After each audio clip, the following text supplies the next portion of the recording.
এই ইউনিটে আমরা জানবো হচ্ছে মূলত উৎপাদন ক্ষমতার উপর প্রভাব বিস্তারকারী উপাদান সম্পর্কে। অর্থাৎ তোমার প্রতিষ্ঠানের উৎপাদনের পরিমাণ কতটুকু হবে সেই জিনিসটা ডিপেন্ড করবে হচ্ছে এই জিনিসগুলির উপর। ওকে, সো ফার্স্ট অফ অল হচ্ছে বিদ্যমান সুযোগ সুবিধা। অর্থাৎ তোমার প্রতিষ্ঠানের উৎপাদন কার্যক্রমগুলি পরিচালনার জন্য তুমি যে সুযোগ সুবিধাগুলি পাবে সেটার উপরও তোমার অনেক সময় উৎপাদন পরিমাণ ডিপেন্ড করবে। এখন কোশ্চেন হচ্ছে কিভাবে। ধরো তোমার উৎপাদনের জন্য হচ্ছে জ্বালানি শক্তি দরকার, গ্যাস দরকার বা অন্য কোনো তেল দরকার। এখন দেখা গেল জ্বালানি যে শক্তিটা আছে সেটা আসে হচ্ছে কিছু সময় পর পর, মানে তুমি আজকে হচ্ছে গ্যাস পাচ্ছ কিন্তু কালকে হচ্ছে গ্যাস নেই। বা আমাদের বাসা বাড়িতেও দেখা যায় যে অনেক সময় গ্যাস পাওয়া যায় না বা পানি থাকে না, রাইট? সো ঠিক সেম কাজটা যদি একটা বিজনেসের ক্ষেত্রে হয় তাহলে কিন্তু তার প্রোডাকশনটা অফ থাকবে। সো এর জন্য যদি প্রোডাকশন অফ থাকে তাহলে আলটিমেট উৎপাদন যে ক্ষমতাটা আছে বা উৎপাদনের পরিমাণটা আছে সেটাও কমে যাবে। সো এর জন্য হচ্ছে বিদ্যমান সুযোগ সুবিধাগুলি উৎপাদনের পরিমাণে ইনফ্লুয়েন্স ফেলে থাকে। এরপর হচ্ছে পণ্য বা সেবার প্রকৃতি। এখন কথা হচ্ছে কিভাবে পণ্য তোমার হচ্ছে উৎপাদন ক্ষমতাতে প্রভাব ফেলতে পারে। এখন তুমি যদি একটা বিজনেসের কথা চিন্তা করো, বড় বিজনেসের কথা, সে ফর এক্সাম্পল তুমি যদি প্রাণ আরএফএল এর কথা চিন্তা করো তাহলে দেখো তাদের কত ধরনের প্রোডাক্ট আছে। বা তুমি যদি ইউনিলিভারের কথা চিন্তা করো তাহলে দেখো তাদের কত ধরনের প্রোডাক্ট আছে। এখন তারা কিন্তু সব প্রোডাক্ট সম পরিমাণে উৎপাদন করে না। তাদের যেই প্রোডাক্টটা সবচেয়ে বেশি সেল হয় তারা চেষ্টা করে ওই প্রোডাক্টটার উৎপাদন যাতে বেশি হয়, আর যে প্রোডাক্টগুলি সেল কম সেই প্রোডাক্টগুলি চেষ্টা করে উৎপাদন যাতে কম হয়।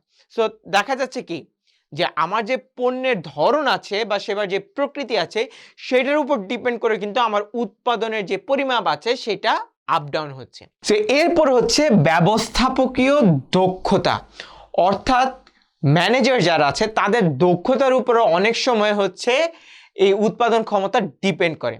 কিভাবে? তুমি যদি তোমার নিজের কথা চিন্তা করো, তোমার কিন্তু একটা লিমিট আছে যে তুমি কতটুক পড়া মুখস্থ করতে পারবে, রাইট?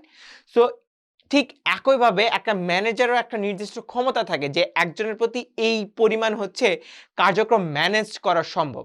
সো একটা কর্মীর কাজ ম্যানেজ করার ক্ষমতা যত বেশি হবে তত কিন্তু উৎপাদন করার সম্ভাবনা তত বেশি হবে, কারণ সে যত ভালো ম্যানেজ করতে পারবে কর্মীদেরকে, কর্মীরা তত ভালো কাজ করবে এবং প্রোডাক্টিভিটিও বাড়বে।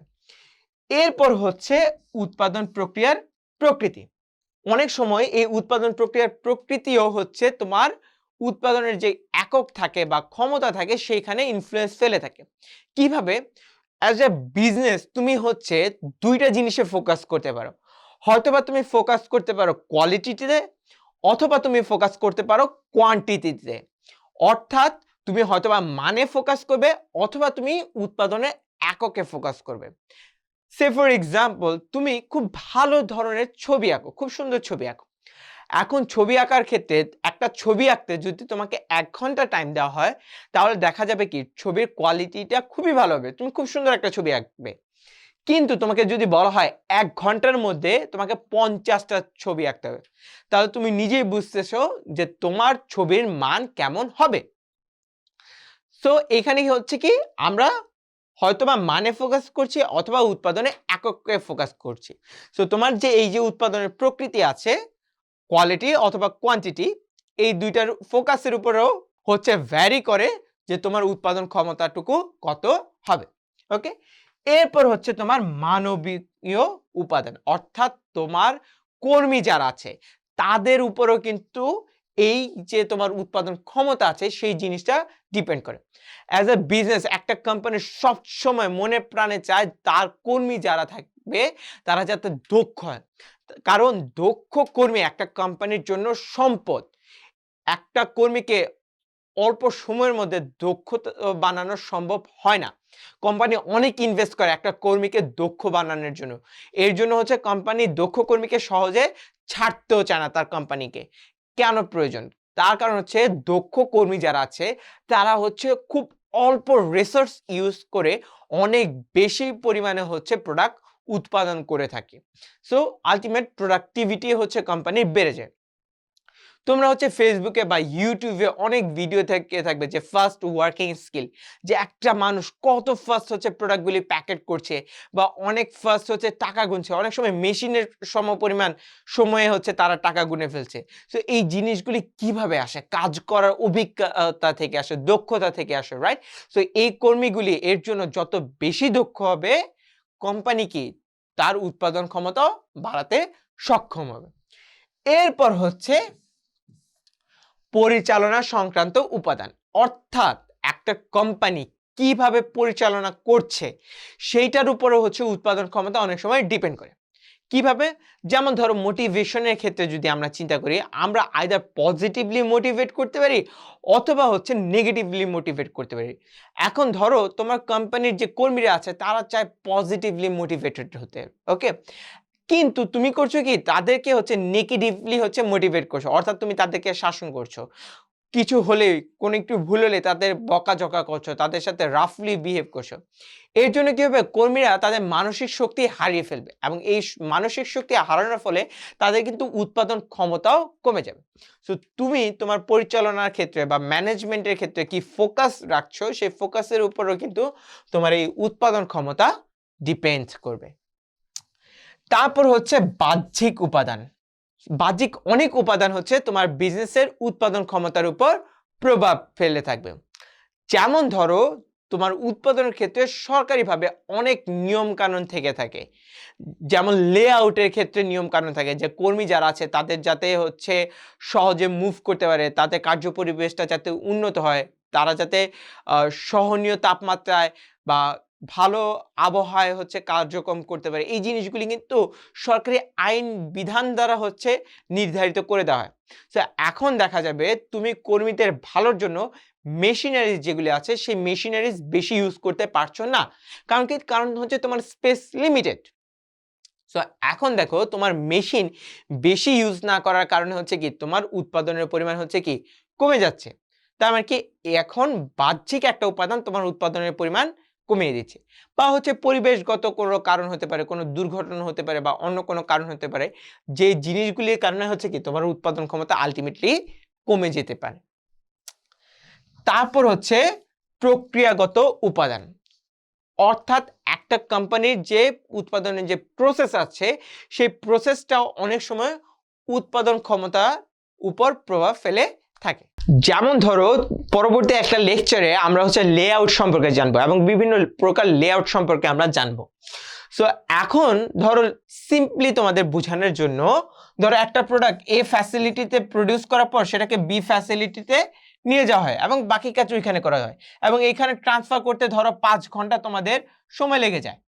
তাহলে দেখো এই সময়টা কিন্তু তোমাদের এক্সট্রা ব্যয় হচ্ছে। তো তুমি যদি লেআউটটা এরকম ভাবে সাজাইতে পারো যে দুইটা প্রসেসের সময়টা যাতে খুব কম হয়, তুমি যাতে ইজিলি হচ্ছে প্রোডাক্টটা স্বল্প সময়ের মধ্যে প্রডিউস করতে পারো, তাহলে দেখা যাচ্ছে কি এই যে তোমার উৎপাদন প্রক্রিয়া আছে সেই উৎপাদন প্রক্রিয়ার মাধ্যমে তুমি সময়টাকে কমিয়ে দিলে এবং এই সময়টাতে তুমি হচ্ছে অন্যান্য প্রোডাক্ট যে আছে সেই প্রোডাক্টটা উৎপাদনে ব্যবহার করতে পারবে। তার মানে কি দেখা যাচ্ছে যে আমার যে প্রক্রিয়াগত যে উপাদানগুলি আছে বা লেআউট আছে সেই ক্ষেত্রেও অনেক সময় আমার এই উৎপাদন যে ক্ষমতা আছে সেই ক্ষমতার উপর প্রভাব ফেলে থাকে। এরপর হচ্ছে অন্যান্য অভ্যন্তরীণ বিষয়। এখন অন্যান্য অভ্যন্তরীণ বিষয়ের ক্ষেত্রে কি হতে পারে? অন্যান্য অভ্যন্তরীণ ব্যাপারের মধ্যে হতে পারে যেমন ধরো তোমার যে বিজনেস আছে সেই বিজনেসের মধ্যে তোমার যে গুদামঘর আছে সেই গুদামঘরও অনেক সময় উৎপাদন ক্ষমতার উপর প্রভাব ফেলতে পারে। যেমন ধরো তোমার যে গুদামঘর আছে তার ক্যাপাসিটি হচ্ছে 5,000 একক। এখন তোমার গুদামঘরের ক্যাপাসিটি হচ্ছে একদম ফুল, অর্থাৎ তুমি 5,000 প্রোডাক্ট উৎপাদন করে ফেলেছো, গুদামঘর সম্পূর্ণ ফুল। সো তুমি কিন্তু এখন আবার নতুন করে কোনো প্রোডাক্ট উৎপাদন করবে না। কারণ কি? তুমি যদি নতুন করে প্রোডাক্ট উৎপাদন করো তাহলে কিন্তু গুদামজাতকরণ করা তোমার পক্ষে সম্ভব না, তোমাকে বাইরে গুদামজাতকরণ করতে হবে, সেক্ষেত্রে কিন্তু কস্ট বেড়ে যেতে পারে। তো এখন দেখা যাচ্ছে কি এই যে অভ্যন্তরীণ একটা ব্যাপার আছে যে আমার গুদামজাতকরণ, সেইটার উপর ডিপেন্ড করে হচ্ছে কি আমার উৎপাদন যে ক্ষমতা আছে বা একক আছে সেটা কি হচ্ছে ডিফারেন্ট হচ্ছে। এরপর হচ্ছে আরো অন্যান্য বাহ্যিক যে বিষয় আছে, অন্যান্য আর কি কি বাহ্যিক বিষয় থাকতে পারে।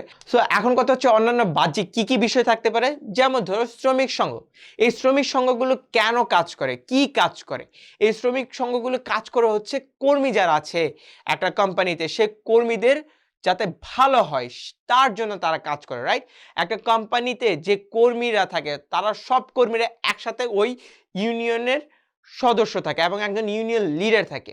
সেই লিডারের দায়িত্ব থাকে এই কর্মী যারা আছে তাদেরকে ম্যানেজ করার, বা হচ্ছে সকল কর্মীদের যে ডিমান্ড আছে এই ইউনিয়নের মাধ্যমে বা ইউনিয়ন লিডারের মাধ্যমে কোম্পানি ম্যানেজমেন্টের কাছে পৌঁছানো।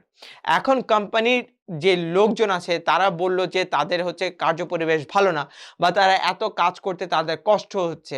সো এই জিনিসটা যদি ম্যানেজমেন্টের কাছে পৌঁছানো হয় তখন ম্যানেজমেন্ট অবভিয়াসলি এই জিনিসের উপর ফোকাস রাখতে হবে। তার কারণ কি, যদি ফোকাস না রাখে তাহলে দেখা যাবে সকল কর্মীরা ওই সংঘবদ্ধ হয়ে ইউনিয়নের মাধ্যমে টোটাল প্রোডাকশন প্রসেসটাকে অফ করে দেবে। এটা কিন্তু কোম্পানি কখনোই চাইবে না, এটা কিন্তু কোম্পানির জন্য একটা লস। তো এর জন্য অনেক সময় এই বাহ্যিক উপাদানগুলিও কোম্পানির যে প্রোডাকশন আছে সেই প্রোডাকশনের লেভেলটাকে কমিয়ে দেয়। ওকে, এরপর আমরা জানবো হচ্ছে উৎপাদন ক্ষমতার পরিমাপক সম্পর্কে, অর্থাৎ কোন কোন বিষয়গুলি হচ্ছে উৎপাদনের যে ক্ষমতা আছে সেটা পরিমাণের ক্ষেত্রে দরকার হয়ে থাকে। সো উৎপাদনের ক্ষমতা পরিমাপ করতে মূলত দুইটা জিনিসের উপর ফোকাস রাখতে হবে। একটা হচ্ছে আমার কাঁচামাল, অন্য কথা যদি বলি আমাদের যে ইনপুট আছে সেই ইনপুটের উপর ডিপেন্ড করে হচ্ছে আমি আমার উৎপাদন ক্ষমতা মাপতে পারি, বা আমার যে আউটপুট আছে সেই আউটপুটের উপর ডিপেন্ড করে হচ্ছে আমাদের উৎপাদন ক্ষমতা মাপতে পারি। সো এই দুইটার উপর ডিপেন্ড করে হচ্ছে আমাদের উৎপাদন ক্ষমতা পরিমাপ করব। এখন হচ্ছে আমরা কিভাবে উৎপাদন ক্ষমতা পরিমাপ করব সেই ব্যাপারগুলি হচ্ছে আমরা পরবর্তী ইউনিটেই জানতে পারবো।